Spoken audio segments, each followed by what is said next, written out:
On December 29, 2024, the flight took off from Bangkok, Thailand, at approximately 10:15 p.m. local time and was expected to land at Muan International Airport in South Korea at 6:40 a.m. But something unexpected happened, and it became a nightmare for 181 people on board. Today, let's talk about the unfortunate and tragic event that has shocked South Korea and the world. A devastating plane crash that occurred at Muan International Airport, claiming the lives of 179 passengers and crew. What caused this catastrophic crash to happen that left the families of the victims in a state of shock and grief? Could it have been avoided and the lives of 179 people have been saved? Welcome back to our YouTube channel. Before getting into the video, make sure to subscribe and hit the bell icon so you don't miss any future videos. Now let's get straight into it. Let's break down what happened, why it happened, and how it has left an unforgettable mark on the nation. On December 29, 2024, Jeju Air Flight 2216, a Boeing 737-800, was on a routine flight from Bangkok, Thailand, to Muan, South Korea. What was supposed to be a smooth journey turned into a nightmare during landing. During the first attempt to land, the plane struggled to maintain alignment with the runway due to the wind. Recognizing the risk, the pilots made the critical decision to abort the landing. This is a standard safety measure known as a go-around, where the aircraft descends again to prepare for another attempt. After aborting the first landing, the pilots guided the plane into a holding pattern, circling the airport to stabilize the situation and reassess the weather conditions. They communicated with air traffic control about their decision to make a second attempt. As the plane lined up for its second landing attempt, a bird strike, a collision with one or more birds, was reported. The strike likely damaged critical systems and the pilots declared a mayday and alerted air traffic control about the situation, indicating an emergency. The bird strike appears to have caused the nose landing gear, front wheels, to fail. While the main landing gear, rear wheels, was functioning, the absence of the front gear meant the aircraft was unable to stabilize properly for a safe landing.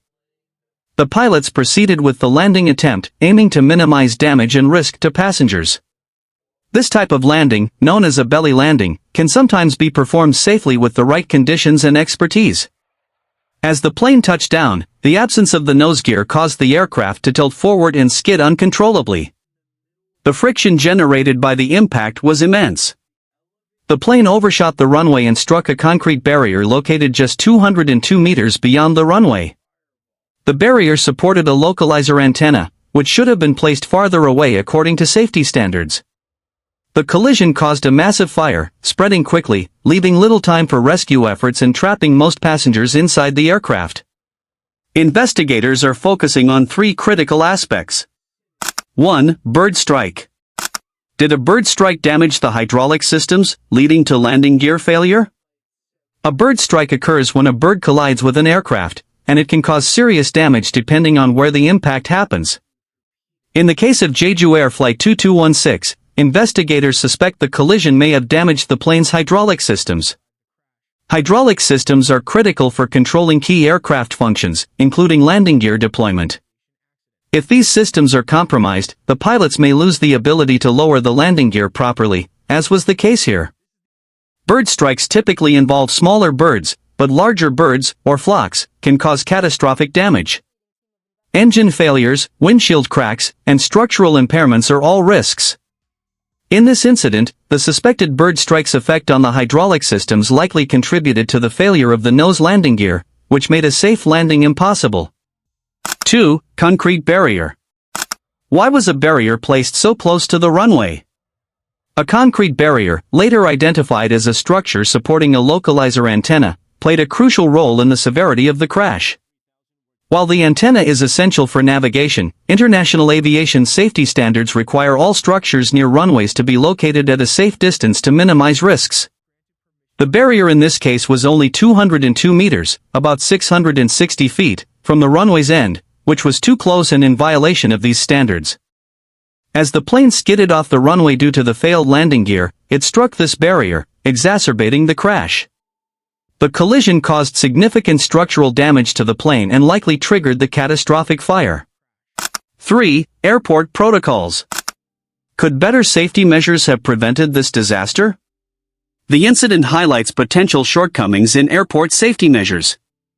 Airports typically implement measures to reduce bird populations near runways, such as using loud noises or predator decoys to scare birds away. Regular inspections and habitat management to eliminate bird-attracting features like open water or food sources.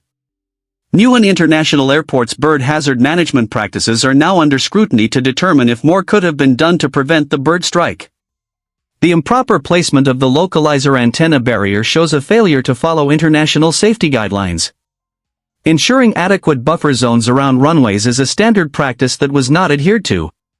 Questions have also been raised about the airport's emergency response capabilities. Faster containment of the fire or better runway design might have reduced the severity of the incident. Aftermath. The aftermath of this tragedy has left the nation in shock. The South Korean government declared a 7-day mourning period, canceling New Year's celebrations. Families of the victims are demanding accountability, while the airline faces intense public scrutiny. Authorities have ordered inspections of all Boeing 737-800 planes in South Korea to prevent future incidents. 1997 crash. This marks South Korea's deadliest aviation disaster since 1997, when a Korean air flight crashed in Guam, killing 228 people. The 1997 Korean Air Flight 801 disaster occurred on August 6, 1997, when a Boeing 747-3B5 crashed while attempting to land at Guam's Antonio Bu Pat International Airport. The flight, en route from Seoul, South Korea, encountered poor weather conditions, including heavy rain and low visibility, during its approach. The airport's glide slope system, a key navigation aid, was out of service, forcing the pilots to rely on alternate instruments. A misinterpretation of these instruments caused the plane to descend too early, leading it to collide with Nimitz Hill, just 3 miles short of the runway. The crash killed 228 of the 254 passengers and crew, making it one of the deadliest aviation accidents in South Korea's history. Investigators cited pilot error, crew fatigue, and communication lapses as primary factors. The tragedy prompted significant improvements in Korean Air's safety standards and emphasized the need for better navigational aids and protocols to prevent similar accidents. But little did they know, another such incident would leave us all shocked in 2024, leaving the world yet again questioning the safety measurements and flaws in the system. Let us know your thoughts about the tragic incident in the comments below. That's it for today's video. Thank you for watching till the end. Do you want us to make an updated video? Stay tuned.